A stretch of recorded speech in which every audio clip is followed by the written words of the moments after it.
I've seen, I understand why your wife was upset. If the same thing happened to me, I would definitely be very upset. Enough. That's a different matter. Don't you try to preach on me. Most people have their hobbies. I know I was wrong. I can endure if he insults me. My friends, I can endure. But he insulted my parents, and even you.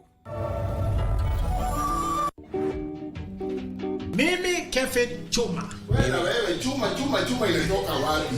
Kama ulimi ni msito si wachane naye. Tumuite jina ingine. Lakini wewe nini ya kusumbua? Kwa nini? Zilikuwa C4, zile za C4 na guruneti si kitu moja. Guruneti ni guruneti. Sikiza nikwambie mami. Unajua tulijua ni guruneti ile inatumika kwa Kwale. Ilipolipuka mimi nikainuliwa juu, huyu mama kainuliwa juu, tukajipata tumelaliana in the new year. Why do you want to suicide yourself?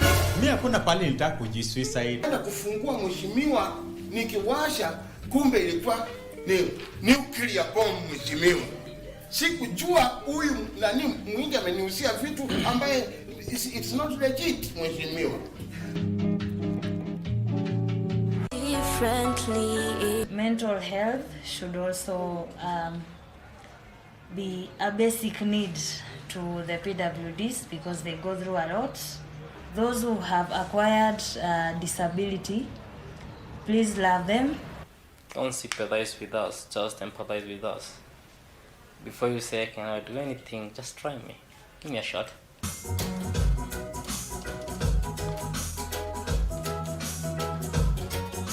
Oh why, oh why, oh why, oh why,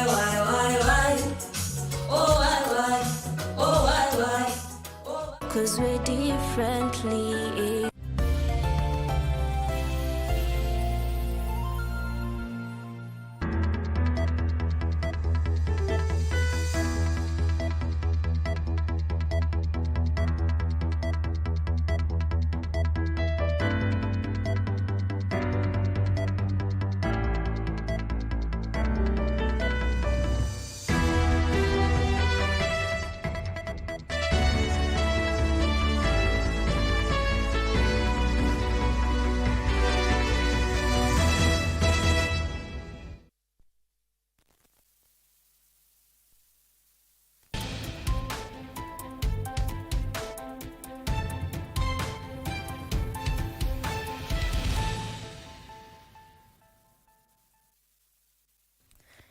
A very good afternoon to you. Thank you very much for choosing KBC Channel 1. It is the Lunchtime News. My name is Betty Kiptum and Lucy Maura is my colleague on the sign language interpretation.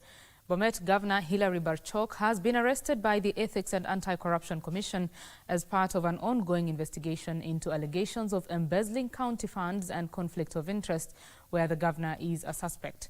EACC officers raided his residence in Bomet County on Thursday morning, where the arrest took place. According to the EACC, the county boss in police custody is set to record a statement at EACC South Rift regional offices in Nakuru. Barchok's arrest comes months after lawmakers from Bomet County called for his arrest over alleged corruption and misappropriation of funds in the county.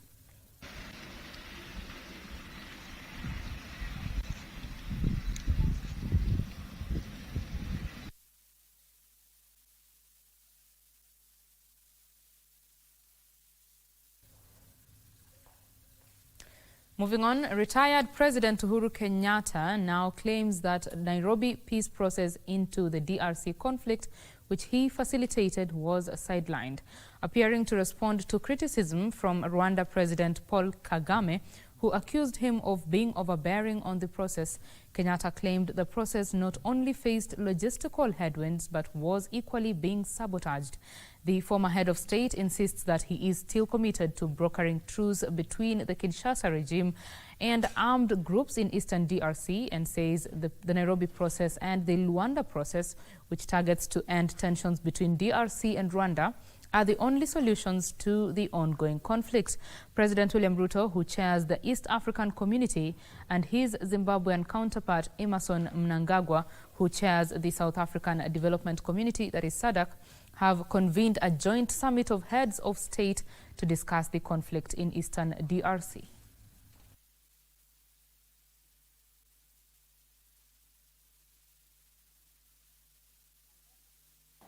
in June 2023 as the all-important 4th Intra-Congolese Dialogue Conference was set to take place, political attention in the Democratic Republic of Congo shifted toward the upcoming national elections that are to be held that year, that is 2023, in December.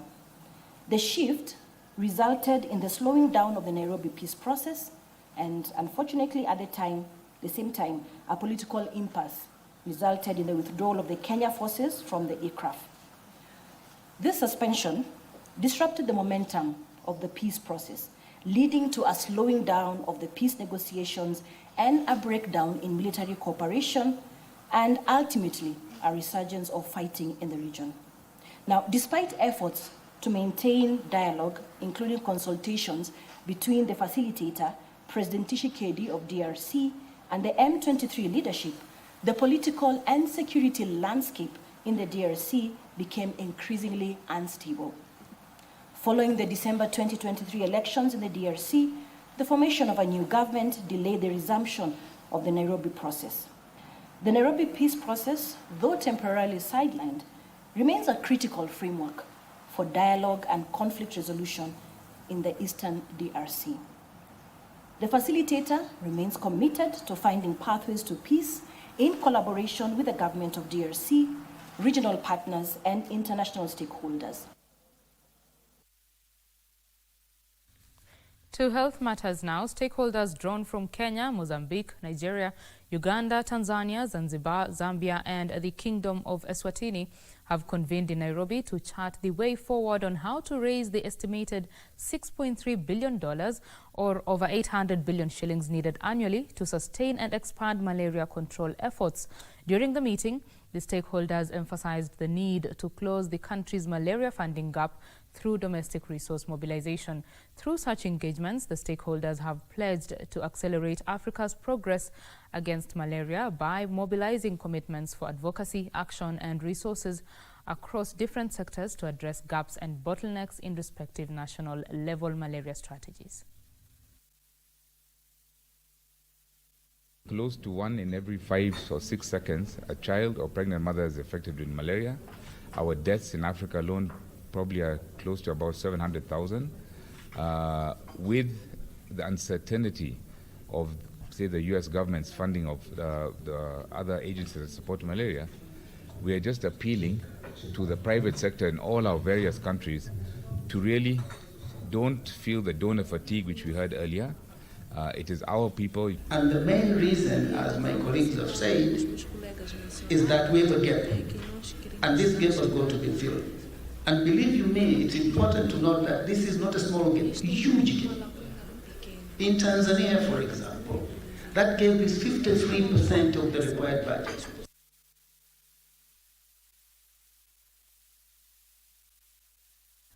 Now, police in Homa Bay County have arrested a 38-year-old man for allegedly killing his 7-year-old daughter by forcing her to gulp a liter of petrol. The suspect, who had been on the run since Monday evening, allegedly committed the crime at his home in Mandera village, South Kanyikela sub-location in Diwa sub-county. He later surrendered at Homa Bay Police Station, leading to his arrest. Confirming the incident, Homa Bay County Commissioner Moses Lilan said her decomposing body was discovered in their house with a bottle of petrol beside her. In many of the incidences, I think we can all confirm that the pattern in some of them relates to, the relationships between the actors. And we are working towards getting justice for all the people who lost their lives. From where I stand, it is unfortunate that we can go to the lengths of killing our fellow citizens. I know in the event of differences in terms of our relationships as citizens, as relatives, there are so many mechanisms that we can utilize to resolve our disputes and conflicts.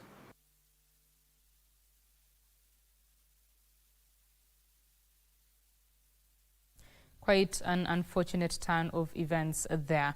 Now, we want to take you to Nyanza, Kisumu specifically, where the Nyanza International Investment Conference is ongoing. Edward Kabasa is on that bit to just give us the latest on the discussions that have been happening during that particular conference. Kabasa, take it away.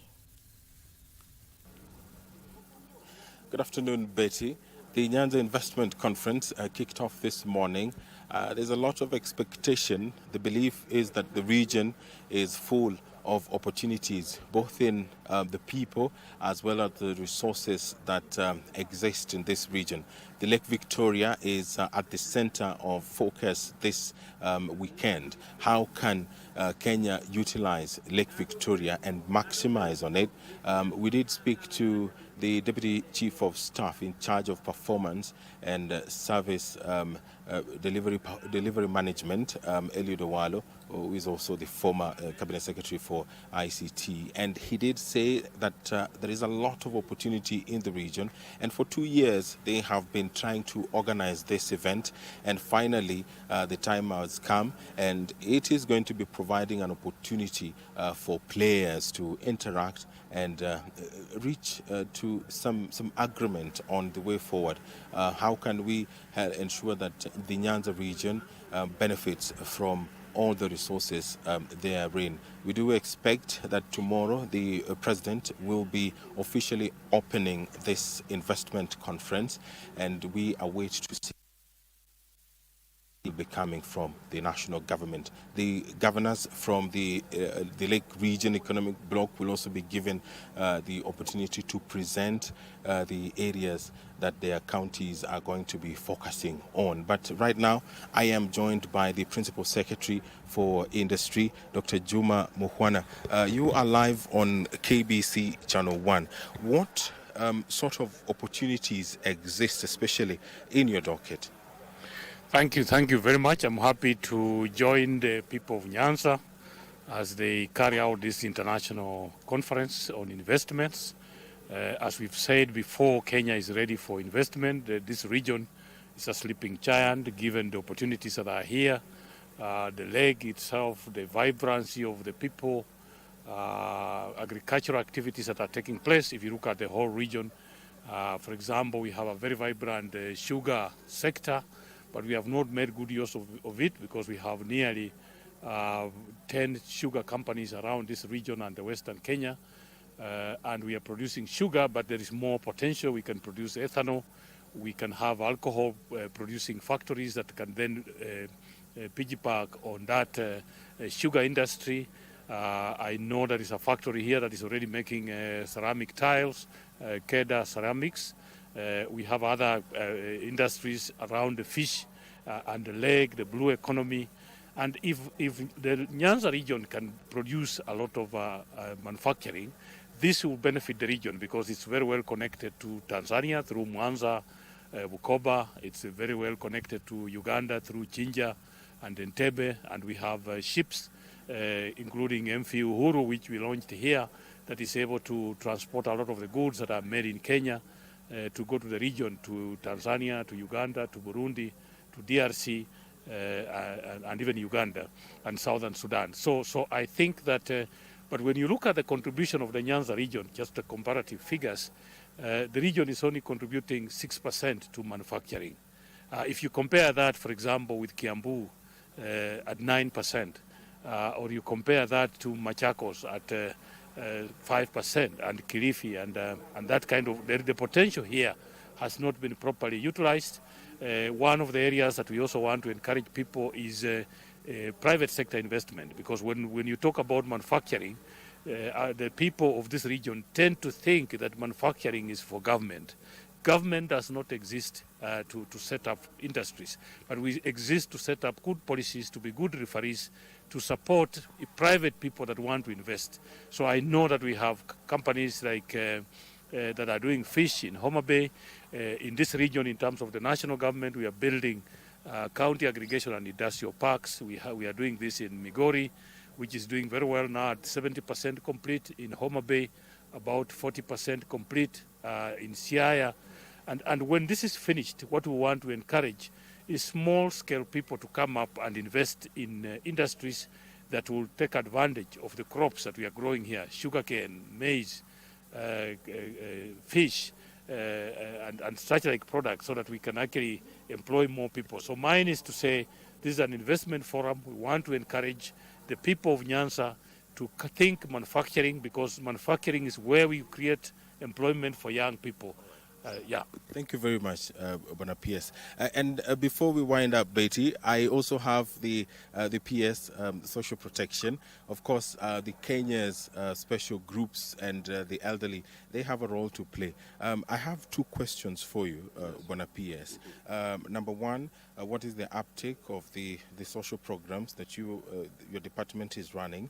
And number two, in terms of impact assessment, what are the indicators? What figures are we looking at in terms of the contribution of this program to the economy of the region?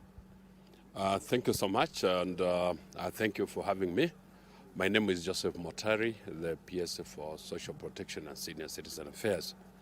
Let me start this way, that without the good bringing up of the children, without taking care of our children, without looking into the vulnerable people within any community, then we may not be talking about any investment. The first thing we need to do is to make sure that we invest on our children, we invest on our vulnerable people, and that is what we've done. In Nyanza alone, our children, we have a program. We have a program called Economic Inclusion Program. And also, on top of the economic inclusion program, we also have what we call the cash transfer for the vulnerable children, and the orphan children, and the disabled children, as well as the older persons. In this Nyanza region, and I'm happy for what we are discussing today towards the investment opportunities that we have in this region of ours. For our vulnerable people, I want to tell you that so far we have we've brought a lot of money. We do it every month on the cash transfer, or what we call Inua Jamii. And for this region alone, we have we pump in over $1 billion every month to the vulnerable populations of this region. So to be precise, we pump here 546 million Kenya shillings to the people of this region. So what we are doing here is that we want to see, can it bring some impact? And the kind of impact that we are bringing in is, look at the life expectancy of this region now. Other than the food that is available, we pump in this money to make sure that it changes the life expectancy of these people. And you look at it, 2023, we had our life expectancy for here was 61 years. Now the life expectancy for this region is 65, simply because we have pumped a lot of money for this, at least for the vulnerable populations, to be okay and have a good living, and also get the drugs for their upkeep of every day. On this M-Pesa thing, let me talk about the M-Pesa, what we are doing, how we transact this money. In less than a minute, yes. We now have changed the program from banks, people going to the banks to get the cash transfer, and then we are moving these funds to M-Pesa. And now we want to make sure that the cash transfer is all the people can get the money within the village where the M-Pesa are. So from this day, today to be precise, we are disbursing our money towards the M-Pesa agents. I thank you. Thank you very much. Thank you very much. That was the Principal Secretary in charge of the social protection, Joseph Motari. The investment conference is still ongoing. The highlight will be tomorrow, when the President will be leading the executive, the national government. What sort of goodies will he bring to this engagement and the region at large? My name is Edward Kabasa. Back to you, Betty, in studio.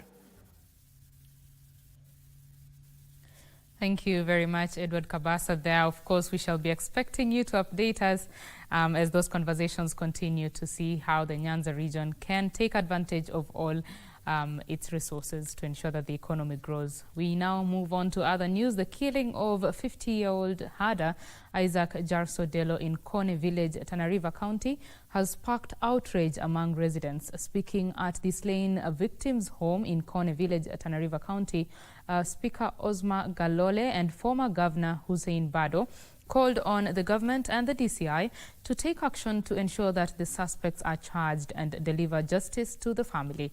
Delo was allegedly shot dead by Kenya Wildlife Service Rangers on December 30th, 2024, after refusing to provide New Year's gifts of goats.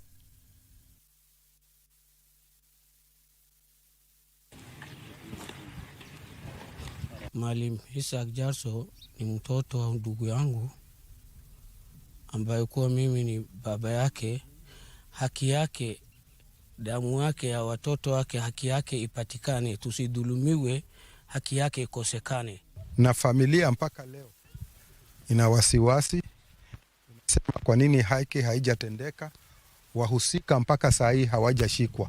And up to today, from November 30th, they have been anxiously waiting to hear that justice has been done for Isaac Jarso Delo. Tunawaambia DCI wachukue hatua kwa wale wauaji.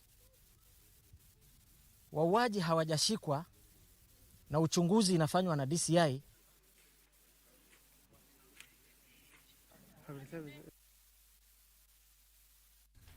And Ruai Squatters Scheme has put on notice fraudulent groups using the Ruai Squatters name to deceive unsuspecting land buyers. Led by Ruai Squatters Scheme Chairman Abdi Halif Gicha, the group clarified that land belongs strictly to its registered members. He emphasized that those who are calling themselves Ruai Squatters Settlement Scheme should be aware that they have the certificate by that name and were approved by the Nairobi City Council.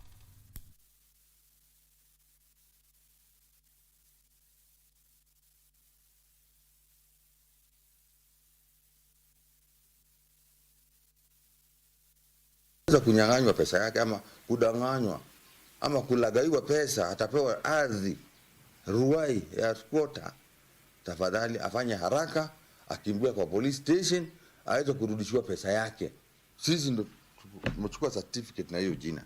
Kama kuna mtu pengine anatumia hii certificate yetu ambayo imetuweka ni kikundi ambacho kimesajiliwa, anatumia hii certificate yetu kwa kukono watu pesa, huyo hata sisi tunaweza mchukulia hatua kisheria.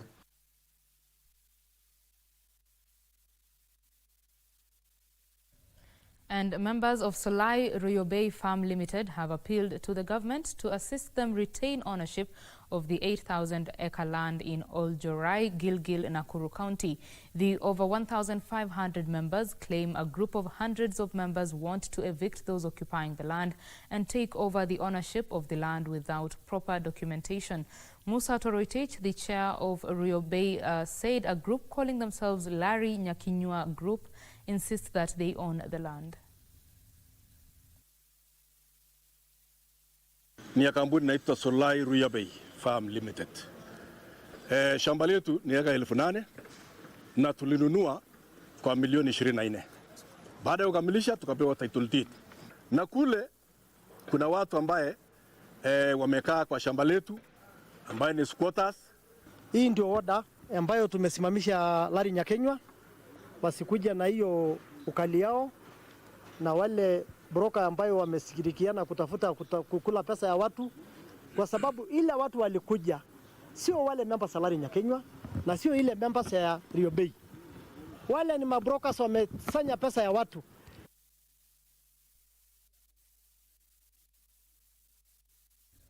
A section of Isiolo residents have appealed for sustained training on land and housing rights to protect them from land grabbing and unfair evictions. Led by People with Disability Chairperson Abdi Wako, the residents lamented that many people, especially in Wabera ward, could not develop their property due to multiple legal battles that had left the land idle. They are now asking the government to expedite issuance of title deeds to legitimate owners. wengi hawajui ni wapi wako. Watu wamedanganyika kwa sababu kama unakuta plot moja pengine imekamatwa na watu watatu, ambaye yani the beneficiary of that plot ni watu tatu, na ambao kila mmoja kuna cheti yake. Hiyo ni makosa sana. Kwa hivyo nataka hii issue iingiliwe kati na ishughulikiwe, ndio mtu ajue ako wapi. Hata siku hata pengine najua binadamu si mtu akukaa, ako na family, yeye anaweza ondoka na aambia familia yake hapa ni mahali yangu.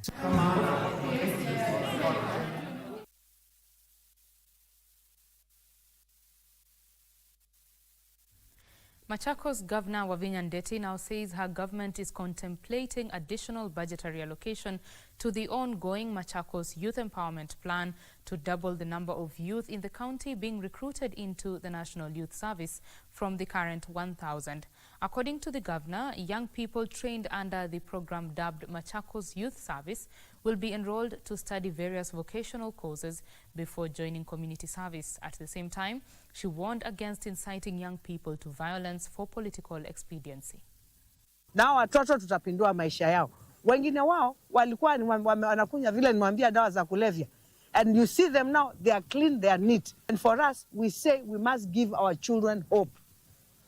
And there is hope in their lives. Hawa watoto tu ni kuonyeshwa njia. Anzia hapa, uende hapa, na tutembee pamoja na wao. We are going to be able to equip them to go and start their own businesses. Wale tunaweza kuwachukua kama county, tuwachukue. Hata hapa nimeona wanamuita ndio anaweza kunipatia askari wazuri sana hapa inspectorate. Tuko na watoto wengi huko nje, hawana vitu za kufanya, na ndio naona wale politician wanakasirika. Kwanza kuna wengine walikuwa wanatumia vijana wengine huko kufanya mambo mbaya. Na hao vijana ndio nimeokota wote nimelete hapa. So hao politician wanaona mama na wamalizia customer zao. Now, the Kilifi County Steering Committee, comprising of national government and non-governmental organizations, has warned of an impending hunger crisis in Kilifi County following 3 consecutive failed rainy seasons. Speaking during the committee meeting in Kilifi, the County Commissioner, Josephat Biwott, warned that water and food shortages are worsening in Ganze, Kaloleni and Magarini sub-counties. He called for urgent intervention, emphasizing the need for food and financial support from well-wishers and governments. Tumekaa na tukaangalia kwa umakini upande wa maji. Tumeona kwamba ile maji iko sasa itapakisha tu in the next 1 or 2 months itakuwa imeisha. Especially on the areas of Ganze, Kaloleni na Magarini. Once the health department talks about increased number of malnutrition within the health facility, that means our communities don't have enough food at the household level, and then so this needs partners and people to come forward for interventions. Kufikia sasa ni kwamba uhitaji umeenda juu, na hata ile mvua ambayo tulipata, kwa sababu iko mabawa kadha wa kadha sehemu hizo za Ganze, Kaloleni, vile ambavyo tumeambiwa hizo ndio sehemu zina uhitaji zaidi, zilipata mvua kidogo, isipokuwa mvua zenyewe zilikuwa za mabato, what we call erratic rains. The Dir community in Mandera County has unanimously agreed to embrace peaceful coexistence and unity as a path to a sustainable future.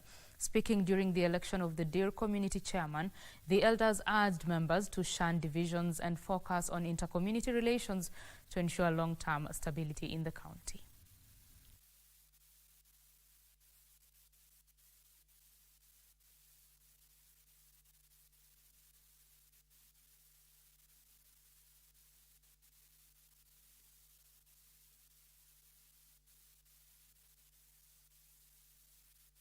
Tu wanangoja ni sisi kuwalipa. Ukienda hospitali hiyo SHA lazima ilipiwe. In fact, we want to tell you the truth. Like tukienda kurejesa watu, kuna hizo household. Tunarejesa, unaona hiyo household iko chini kabisa, but imagine wanapewa limit ya 800.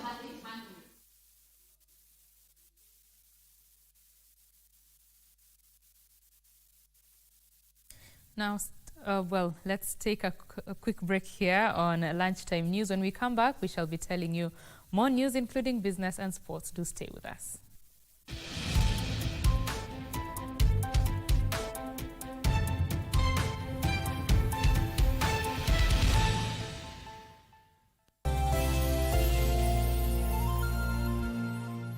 Are you a talented artist? Or are you passionate about a topic you want to discuss?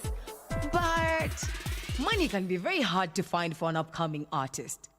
Don't worry, Studio Mashinani has got your back. Sign up on ajira.co.ke to book a session with your music and video producers across the country. Work on your music, jingles, spoken words, and even podcasts to realize your dream. All for free. Studio Mashinani, Radani Talent.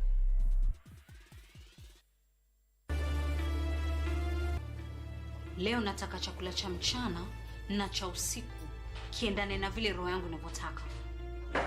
Wewe, mbona ukanidanganya? Kivipi? Wewe hukuniambia kwamba ni mimi yuko na jasiri kwa msiri. Nuru, usiniite mimi. Usiniite kabisa. Wafikiri mimi ni yule bunde sababu mmemsoea?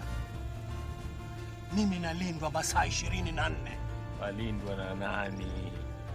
Lazima wajue Karembo nimekuja kuchukua nafasi yangu. Hakuna tena kulala wala kustarehe mali ya mume wangu. Najua atasema, "Oh, Karembo hajisikia, nisijisikie sababu."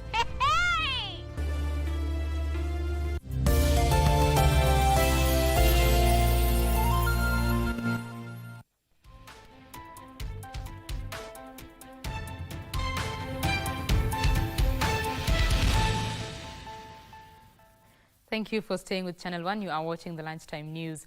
Now, stakeholders in the tourism sector in Kwale County have initiated the process of drafting legislation for the management of beaches along the Indian Ocean to enhance tourism and businesses conducted along the shores. The proposed Kwale Beach Management Bill of 2025 aims to provide guidelines for regulating tourism infrastructure, ensuring the safety of tourists and maintaining cleanliness in the ocean once it becomes law. Awareness about the bill continues to be raised before it's presented to the Kwale County Assembly for debate before being passed into law. Kuna vitengo tofauti ambavyo vinahusika katika kudhibiti fuo hii. Kwa mfano kuna KWS ambao wanaangalia protected areas, kuna TRA ambayo inapeana leseni kwa wale wafanyikazi pale wanaofanya biashara kwenye fuo, kuna Ministry of Tourism ambayo ina majukumu ya tourism management, kuna Kenya Maritime Authority.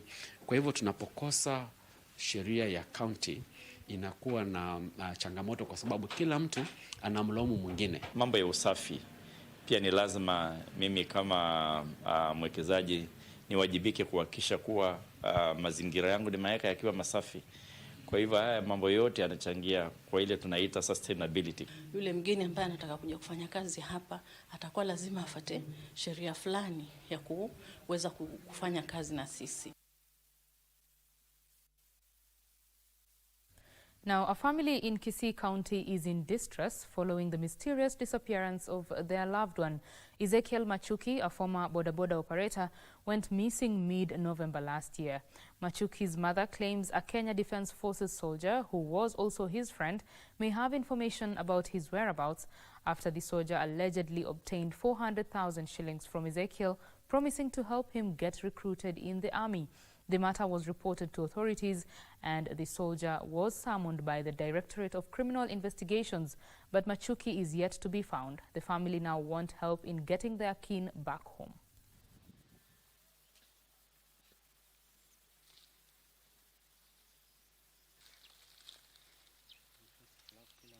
Sasa huyu kijana alikuja paka hapa nje. Nikaambia kijana aenda mtolee 1400. Akaenda akatransfer kwenda kwa akaunti yake 400 since 2019. Tulikuwa nafaa niandikie kijana, hakumwandika. Nikimpigia simu ananiambia pesa nilipeana kijana, hajawahi kuambia. Alikuwa anataka kumwandika jeshi. Sasa huyo mwenye alipewa pesa ni kama alikuwa anapea huyu mwingine, akimwomba hiyo pesa arudishe, alikuwa anatoa vitisho fulani hapo. Sasa mimi ningependa kama ni yeye amrudishe pesa, sisi hatuna haja nazo.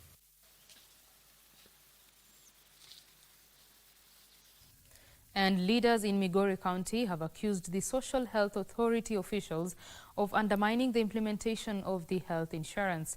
Speaking at the groundbreaking ceremony for the construction of Kegonga Referral Hospital that is valued at 700 million shillings, the leaders expressed concerns that some officials may be sabotaging the execution of SHA.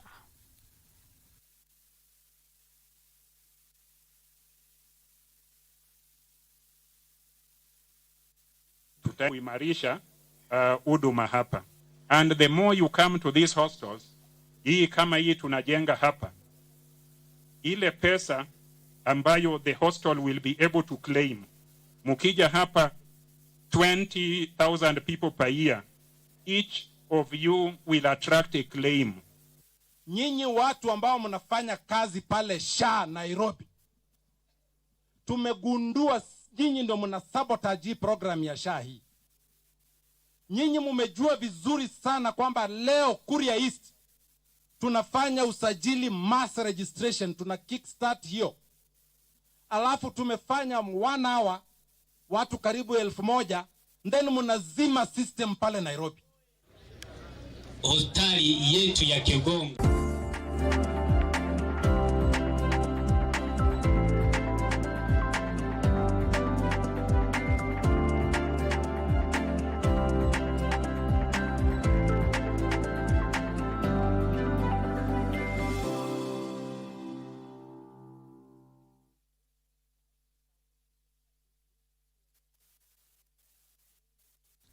We now get into the business news, and the National Water Harvesting and Storage Authority aims to boost national water storage by 125 million cubic meters through key water infrastructure projects. The authority faces numerous challenges, including financial constraints as a result of prolonged project timelines. This has kept Kenya's per capita water availability below the global benchmark. The country's per capita water availability, estimated at 450 cubic meters by 2021, falls well below the global benchmark of 1,000 cubic meters. The National Water Master Plan projects a surge in water demand to 47% of available resources by 2030, exacerbated by inadequate water infrastructure and effective water harvesting policies. Deputy Chief of Staff in charge of Performance and Delivery Management, Elwit Owalo, urged the state agency to improve on the delivery of its mandate in order to give Kenyans their money's worth. The National Water Harvesting and Storage Authority aims to boost national water storage by 125 million cubic meters through key projects, including Sioi Muruni Dam, Sonkoru Dam, Bosto Dam, Umar Dam, Badasa Dam, and household rainwater harvesting for 100,000 households. Additionally, this includes the construction of 360 small dams, drilling of 203 boreholes, and developing 196 kilometers of dikes and 45 kilometers of river draining structures. Alanauko, Lunchtime News. Further afield, French drinks company Pernod Ricard cut its 2025 and longer-term outlook on Thursday, citing challenging market conditions in China, particularly for its Martell cognac brand. The company said it now expected a low single-digit decline in sales for 2025 after previously guiding for modest growth. Details of these and more in news from across the globe. Company Pernod Ricard shares rose 3% on the news of the long-term outlook cut, with analysts saying the guidance was in line with expectations. Diageo, the world's top spirits maker, had faced pressure from investors to cut medium-term sales goals, which they said were unrealistic due to declining sales across the sector. Pernod's deteriorating outlook was largely attributed to Chinese duties on cognac, which Beijing imposed after the European Union levied tariffs on its electric vehicle imports, as well as weaknesses in Asia travel retail, exacerbated by the political situation in South Korea. Meanwhile, the European Central Bank hopes U.S. President Donald Trump's plan to support cryptocurrencies pegged to the U.S. dollar will speed up legislative backing for the digital euro. The ECB has presented its digital currency, essentially an online wallet guaranteed by the central bank, in part of an electronic means of payment that does not rely on dominant US providers such as Visa and PayPal. ECB board member Piero Cipollone said Trump's support for globally valuable stablecoins tied to the dollar would help create yet another US-made payment tool and added urgency to the digital euro project.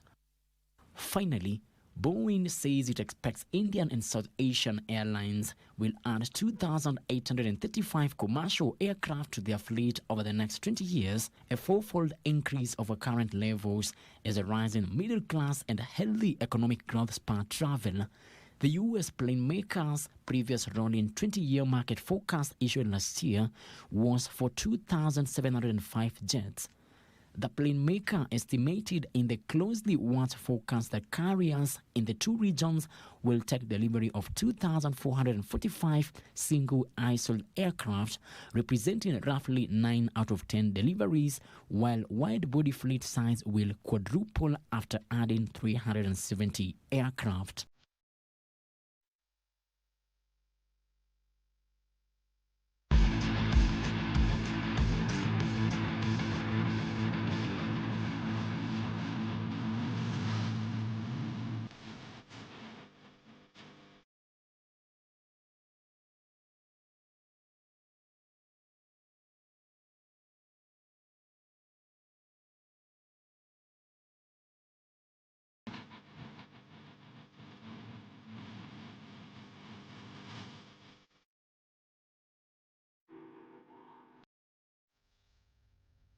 Time to play now. Let's get the sport. Football stakeholders in Lamu County have raised concerns about several challenges they believe are hindering the growth of the sport in the region. Among the key issues cited are the lack of proper football pitches, inadequate funding and limited access to football equipment. These obstacles, they argue, are leading to stagnation of talented players who could otherwise excel on national and international platforms. Local coaches, players and football enthusiasts have also voiced frustration over the poor state of football infrastructure and have urged the Football Association and Football Kenya Federation to take a more proactive role in supporting local football clubs.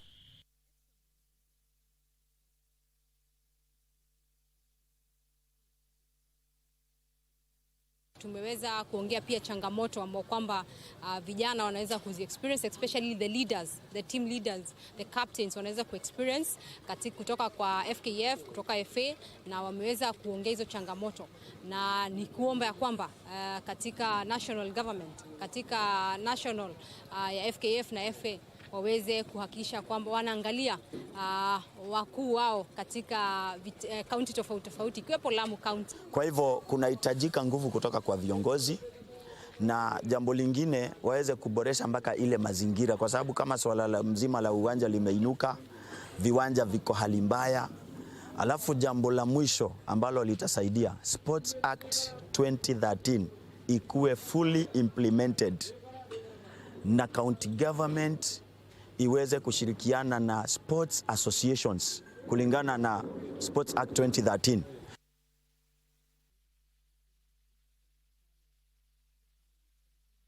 Across borders now, Newcastle United sealed their final spot in the Carabao Cup when they eliminated Arsenal 4-0 on aggregate in a tense semi-final second leg played at St James Park.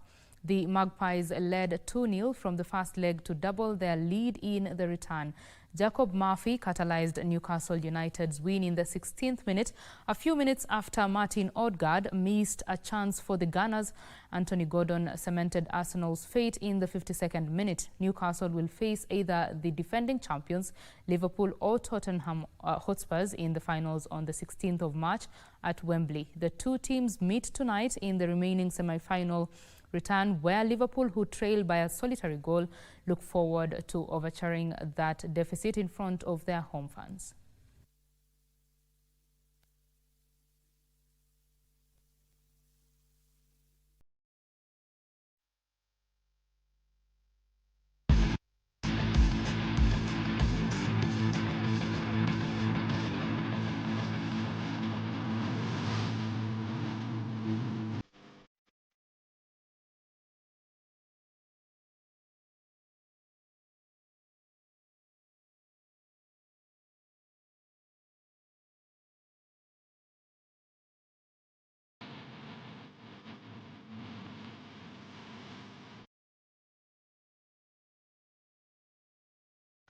And on that sporty note, we bring close to the lunchtime news this afternoon. Thank you very much for staying with us, and thank you always for getting in touch with us on our social media platforms. We are at KBC Channel 1.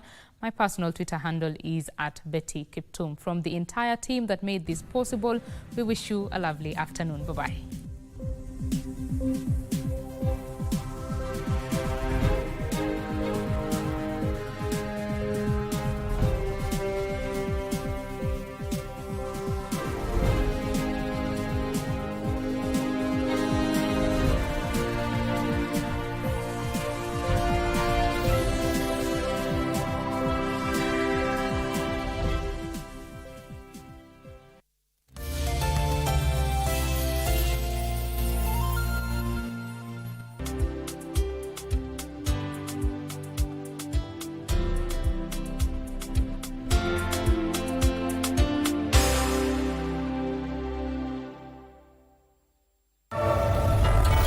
What's wrong with you? Our neighbor gave you a dress and you think it was an insult? I really don't know if it is because of your delicacy or your vanity. From what I've seen, I understand why your wife was upset. If the same thing happened to me, I would definitely be very upset. Enough. That's a different matter. Don't you try to preach on me. Most people have their hobbies. I know I was wrong. I can endure if he insults me. My friends, I can endure. But he insulted my parents. And even you.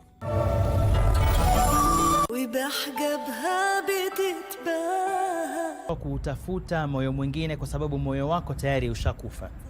Yaani unapaswa kutekeleza ibada ambazo zitaweza kuuhuisha moyo wako. Anakaa lisali moja tu yeye yuacheka tu, subhanallah. Mtume anasema usifanye vile, hakika mtu kukithirisha kucheka inauua moyo wa mwanadamu. Swala zote na salamu zimfikie Hashimu.